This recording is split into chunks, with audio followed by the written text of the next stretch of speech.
Bonjour, je suis Chris Burns, bienvenue dans The Network où nous nous connectons avec les décideurs pour aller au cœur d'un sujet. Ils ont chacun 25 secondes maximum pour répondre à une question. Voyons tout de suite quel est le sujet du jour. C'est un symbole de la réconciliation de l'après-guerre, un Parlement européen construit le long de la frontière entre deux anciens ennemis qui se sont fait plusieurs fois la guerre, provoquant la mort de millions de personnes. D'un côté l'Allemagne qui abrite la Banque centrale européenne à Francfort, de l'autre la France qui a sur son sol le Parlement à Strasbourg. La situation géographique de cette assemblée a aussi un coût, plus de 200 millions d'euros par an pour les infrastructures et le transport de plus de 700 eurodéputés, de milliers de fonctionnaires européens et de plusieurs tonnes de matériel de Bruxelles jusqu'à Strasbourg.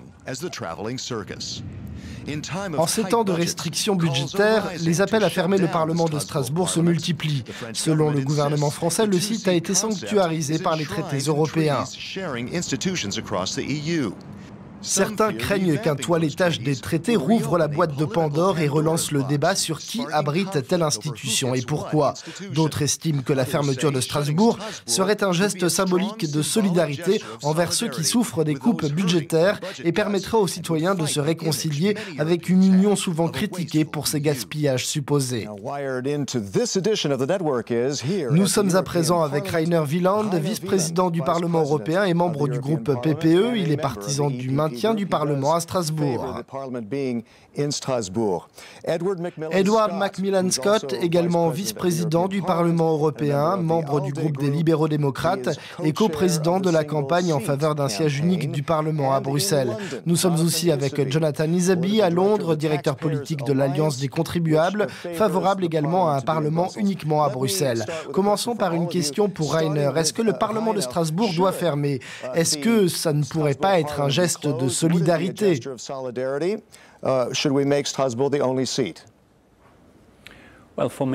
Pour moi, c'est une question de réalisme politique. Comme cela a été montré dans le film, le polycentrisme de l'Europe fait partie de son histoire. Et si nous changeons cela, il faut le faire en conformité avec les règles qui exigent l'unanimité sur ces questions. Edward, qu'en pensez-vous? Je pense que le Parlement doit pouvoir choisir où et quand il tient ses sessions, comme le font les parlements nationaux. Par exemple, Rainer, qui est allemand, sait que le Bundestag et le Bundesrat ont quitté Bonn à leur propre demande pour aller à Berlin. Bruxelles est la ville du Parlement européen. C'est là où la plupart de nos activités ont lieu, où se trouve le siège de la Commission, le haut représentant pour la politique étrangère, le Conseil des ministres. Tous les personnages clés de l'Union sont là. Jonathan, quel est votre avis? Eh bien, Rainer parle de réalité politique. Je pense que les eurodéputés doivent aussi coller aux réalités économiques. Ces déplacements incessants entre Bruxelles et Strasbourg coûtent plus de 200 millions d'euros par an. Le Parlement européen devrait suivre la voie tracée par les gouvernements et s'engager dans des mesures d'économie. Et déplacer le siège du Parlement à Bruxelles est le meilleur moyen d'économiser de l'argent rapidement.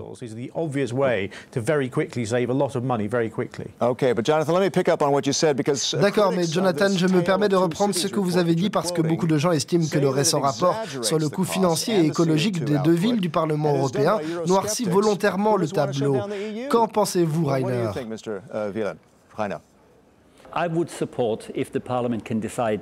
J'estime que le Parlement doit pouvoir décider lui-même de ses méthodes de travail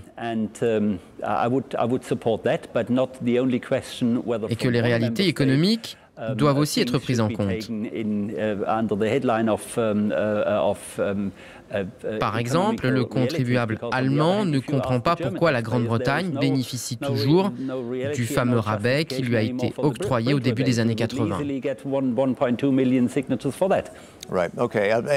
Edward, que pensez-vous de cette critique selon laquelle le coût lié à la double localisation du Parlement est exagéré et que ces reproches sont formulés par des eurosceptiques? Je ne suis certainement pas eurosceptique, je suis pro-européen et c'est à ce titre que je souhaite que le Parlement, le cœur démocratique de l'Union européenne, travaille plus efficacement et à moindre coût. Et je ne me fie pas aux chiffres avancés, car il n'y a pas eu d'examen sérieux de ces coûts liés aux 3 lieux du Parlement. Je dis bien 3, car nous avons aussi le personnel administratif qui travaille à Luxembourg depuis 2002.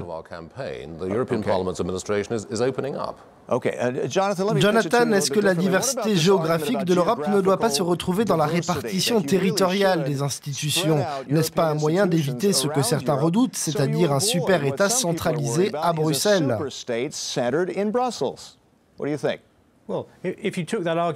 Si vous poussez ce raisonnement jusqu'au bout, vous arrivez à la conclusion qu'il faudrait que le Parlement se réunisse 2 semaines par an dans chacun des 27 pays de l'Union européenne. Ce qui serait ridicule, non?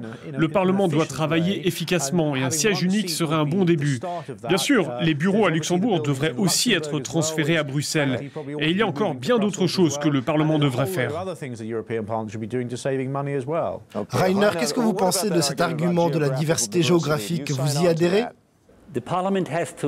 Le Parlement doit pouvoir décider de tout cela. Où et quand il siège, dans quel bâtiment, mais aussi de bien d'autres questions, l'immunité, les salaires.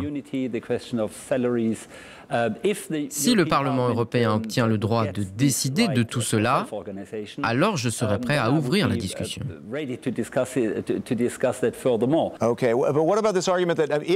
D'accord, mais que pensez-vous de cet argument selon lequel si on veut fermer Strasbourg, il faut renégocier les traités? Est-ce qu'on ne risque pas de rouvrir la boîte de Pandore, Jonathan? Non, si les gouvernements doivent renégocier les traités pour cela, alors qu'ils le fassent maintenant, parce que ces gouvernements sont ceux qui ont pour mission de faire des économies. Et s'ils doivent donner une direction au Parlement pour un changement des traités, alors qu'ils agissent maintenant. Il y a sûrement d'autres choses à modifier dans les traités, mais ce sera pour plus tard. Edward, pensez-vous qu'il faille renégocier les traités? N'est-ce pas là un champ de mine? Pas nécessairement. Le paradoxe, c'est que le Parlement européen a maintenant le pouvoir de décider avec les ministres sur presque tous les sujets, sauf celui-là, où et quand il se réunit. Mais nous pouvons proposer des changements au traité. Ce travail est en cours, donc nous dirons au gouvernement qui nous oblige à aller à Strasbourg que c'est de leur faute si nous dépensons 200 millions d'euros par an. C'est à eux de prendre la décision. La majorité des eurodéputés est maintenant favorable à un siège unique. Et cette idée de moteur franco-allemand en Strasbourg n'est-il pas un beau symbole du moteur franco-allemand, et la fermeture de Strasbourg remettrait-elle cette relation spéciale en question? Qu'en pensez-vous, Edward? Il y a une nouvelle génération maintenant. La réconciliation entre la France et l'Allemagne, c'est un peu du passé. Le plus important maintenant, c'est de donner un nouvel élan à l'Europe. Jonathan, qu'en pensez-vous? En matière de symbole, le fait d'avoir 2 sièges pour le Parlement symbolise bien la manière dont l'Union en général est capable de gaspiller des millions et des milliards d'euros provenant de la poche des contribuables qui supportent de moins en moins d'avoir à payer pour ces déplacements incessants. D'accord, je reviens vers vous, Rainer, et je vous laisse le dernier mot. Que pensez-vous du moteur franco-allemand? Est-ce qu'il pourrait être remis en cause si on ferme le siège strasbourgeois du Parlement? Ce n'est pas seulement un symbole franco-allemand, c'est un symbole européen. Et quand le Conseil de l'Europe s'est installé à Strasbourg, c'était une proposition d'un ministre britannique des Affaires étrangères. Si vous montez au sommet du bâtiment à Strasbourg, vous apercevez le Rhin, où des armées se sont affrontées à plusieurs reprises dans le sang de part et d'autre. À présent, nous souhaitons écrire l'histoire d'une autre manière. Rainer, combien de personnes se soucient de cela aujourd'hui? Ne pensez-vous pas que nous devrions plutôt trouver des justifications actuelles à la pertinence de ce moteur? Nous rappelons trop rarement l'histoire. Nous recherchons toujours de nouvelles raisons de rester unis. Mais souvenons-nous des efforts pour parvenir à la paix qui durent maintenant depuis plus de 65 ans sur ce continent. Cela vaut la peine de le redire. Même si cette histoire paraît déjà ancienne, c'est très actuel en fait.